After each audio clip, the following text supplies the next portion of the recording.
Hey everybody, this is Greg Petix, founder, curator, docent, and gift shop employee of the Petixonian Institute of Comic Book Studies.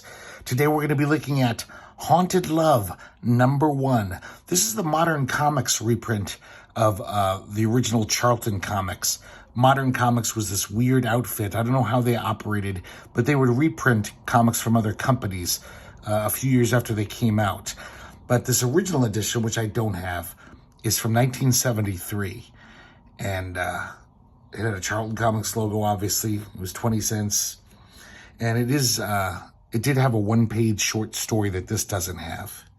I guess they didn't care about subscription rates. Those text stories were put in comics just to get a special postal rate for subscription copies. So the reason I'm showing this off today, I was planning on doing some other stuff, this week, some other videos. But it's because I received in the mail from Jon B, Cooke, the author. This just came out the past couple months.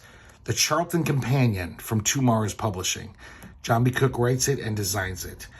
This is one of the most amazingly researched examples of comic scholarship you'll ever see. Even if you don't care about Charlton Comics, if you don't know anything about them, this is amazing. Don't let the underwhelming Joe Staton cover confuse you. This is incredible shit. I'm just going to flip through a little just to see the beautiful design work.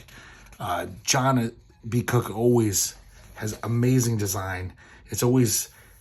Everything's just laid out very in a simple to read, beautifully graphic style. Just tons of great art and photos illustrating what's going on in the writing.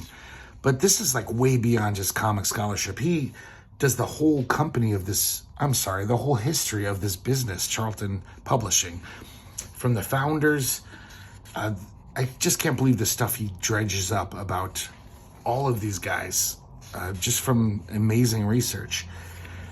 Personal letters to people, tracking down weird old articles from small town newspapers, all relating to Charlton Comics. Really incredible stuff. And we see the whole history, highlights on all the artists and the writers. A lot of these guys are forgotten guys. A lot of Charlton Comics weren't even signed, didn't even have credits for a while. So he had to do some sleuth work. And great stuff. Highly recommended.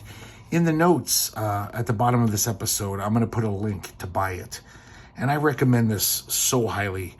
This is, I've always been kind of fascinated by Charlton. They're a fascinating comic books company.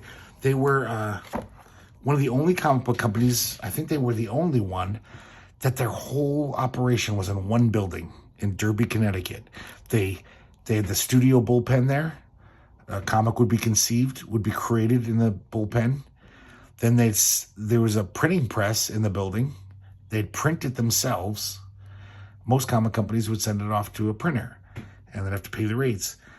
And then they had a fleet of delivery trucks, their own distribution. And then they'd pack them into the trucks and they'd drive out across the country and distribute these comics. It's a really fascinating story. I mean, for decades, Charlton Comics has been kind of tarred with this brush that they were mafia owned, probably just because one of the co-owners was Sicilian, from Sicily.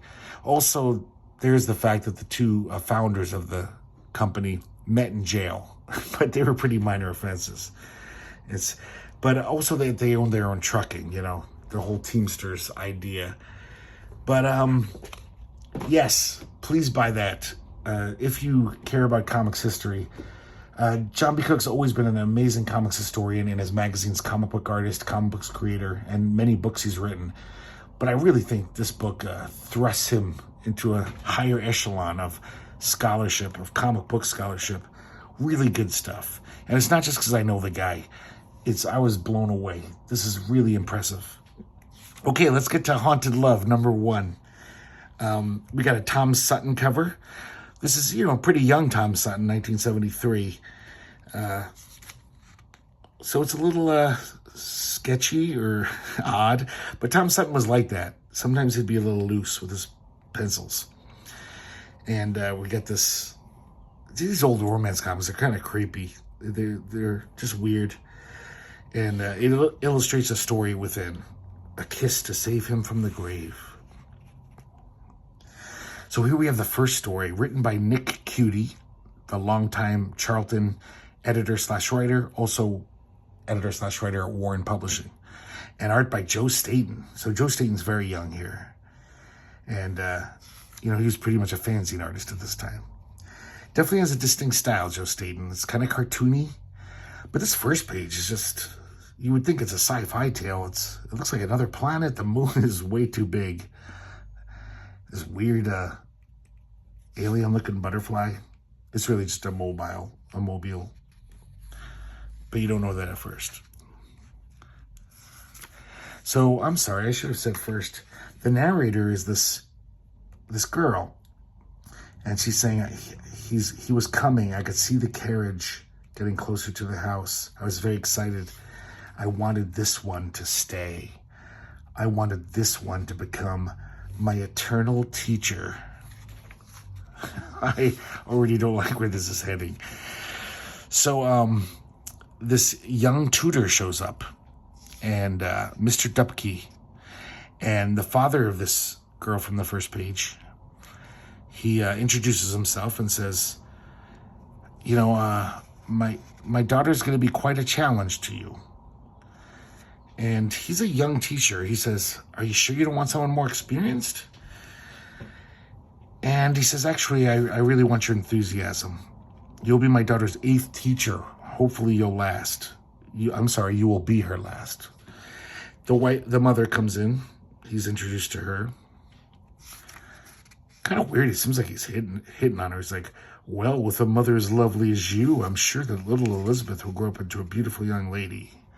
I would just fire the guy right there. I'd be like, okay, you're not going to work out. That's creepy. Inappropriate. So the mother says the same thing. I hope you stay.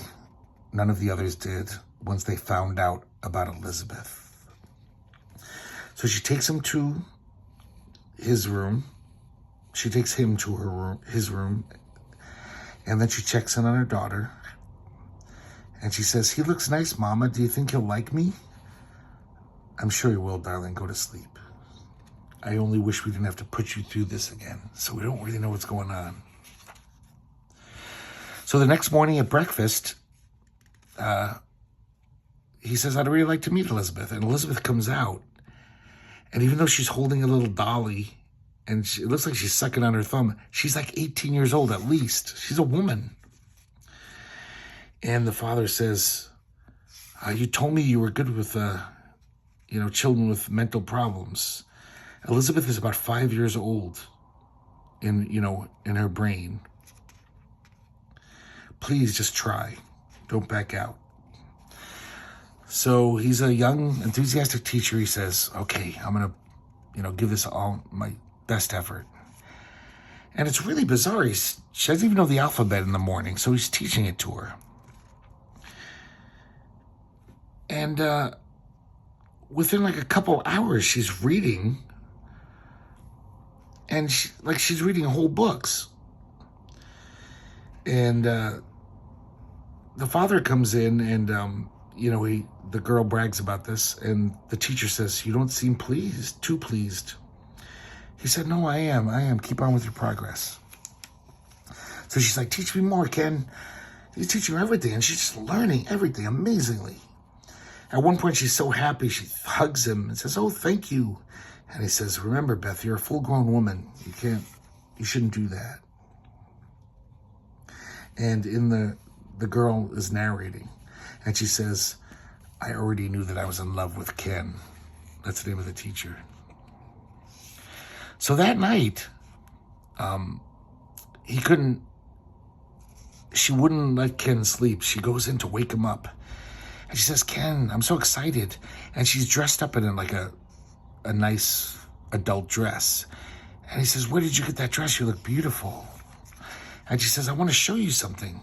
I've been in Daddy's library all night reading. I've learned so much. And she says, will you stay and teach me? And they start, pretty obviously, they have sex. So a few days later, and he's seen what's been going on. He says, "You're in love with my daughter because she thinks as well as looks like a woman now, but she's asleep. She fell asleep after days of being up, furiously studying and learning. It's the first sleep she's had since you arrived. Sleep," he tells her, "for Beth, it's like an eraser going over a blackboard. I've been trying to tell you that her mind cannot retain what she learns." So after a good night's sleep, Beth comes out and she's like, "Hello, you must be my new teacher." Oh no. So every time she falls asleep, she wakes up with the mind of a 5-year-old again, and it has to start all over. She's lost all of the knowledge that she learns. And he starts crying, but he says, "I made you a promise, Beth, and I'll keep it. I won't leave you ever." Just such a weird concept. Like, this guy's in love with a woman who basically every morning is like a child mentally. I just didn't even know what's going to happen with their relationship. So here we have the big story of the issue: a kiss to save her from the grave. And Tom Sutton art. The Grand Comic Database said it's a unknown writer. We could maybe assume it's Joe Gill, since Joe Gill wrote thousands of comics for Charlton. But I don't know. Who knows who it is? So we see this nurse, and her favorite doctor, she kind of has a crush on him, Dr. Thornton. He's going to be leaving the hospital. And he's going to basically leave the hospital to take care of one wealthy man who needs a private doctor. And she's like, "Why, doctor?" And she's like, "Well, he's going to pay me a lot of money. And I've told you I want to open a clinic for poor people, for poor kids. This will give me enough money to do that." So he asks her, he says, "I'm going to need a nurse, though, for help. Will you join me?" And she's very into it, because she's like, "Oh, this doctor's always been too busy to spend time with me. Now he'll have to notice me." So she agrees.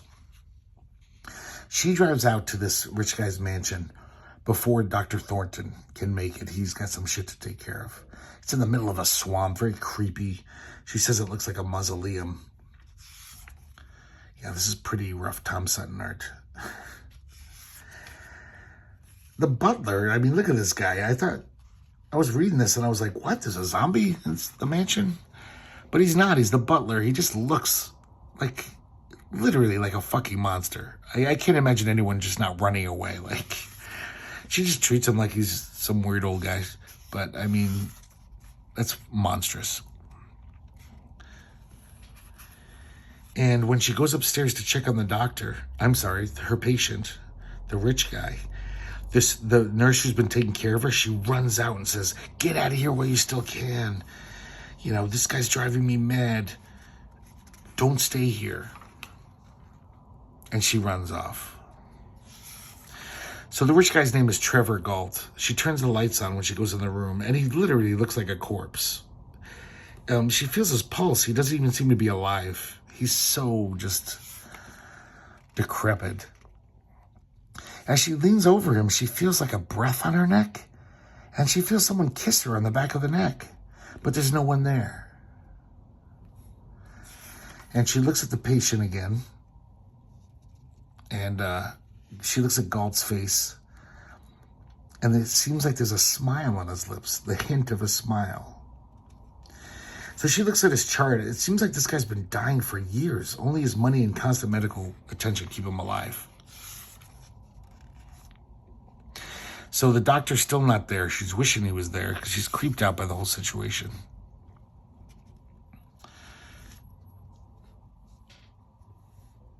And the doctor's delayed. And she gets a weird feeling whenever he looks at her.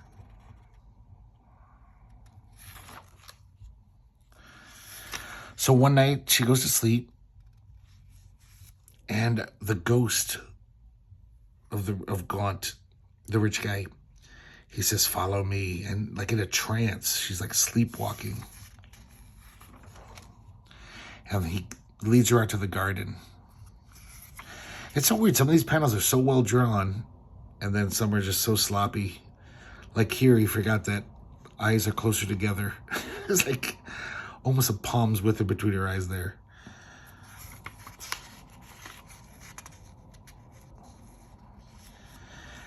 So he kisses her, and she says, "Why am I accepting his kisses? I hate him, and he terrifies me." Which, there's some bad writing there. They never said that she hates him. She just creeped out by this guy who looks like he's dead. But now all of a sudden she hates him. But she can't resist his kisses. And he says, "I will return and tell you what to do." So the doctor pulls up, screeching into the yard. And he sees the nurse sleepwalking. And he follows her up to her room to make sure she's okay. And he said, he's thinking, "I shouldn't have brought her here, not after what I learned about the old man." Apparently, there's no record of Trevor Galt's birth in the latter part of the 19th century. In 1908, Trevor Galt appeared as a young man to claim his inheritance. No male Galt ever had a childhood. It seems like for 4 generations, when a Galt dies, some young man who says he's like, "Oh, I'm his son or grandson," shows up and says, "I'm going to take over as head of the household." So he puts 2 and 2 together. He knows something's up, something's shady. And the next morning he tells her about her sleepwalking, and she says, "Oh my God, it was real. I thought it was a dream." Now she's really afraid. She's like, "Oh my God, that ghost did come to me." And just as he suspected, a telegram arrives. Trevor Galt III is supposed to arrive tomorrow to see his grandfather before he dies and, take over the estate.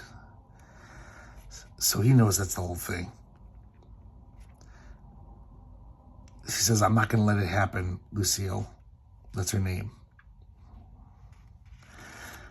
But she says, "We've got to leave right now." And he says, "You're forgetting my contract. If I stay until he dies, I'll inherit enough money to establish my clinic.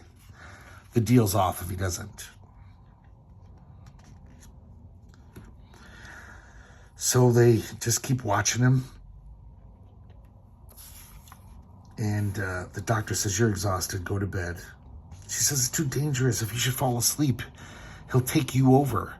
So they kind of figure out that that's what he does. He takes over the body of some young man and becomes, the new Galt. And he's talking to him while he's, seemingly dead, seemingly out of it. He's like, "You've planned this a long time, old man.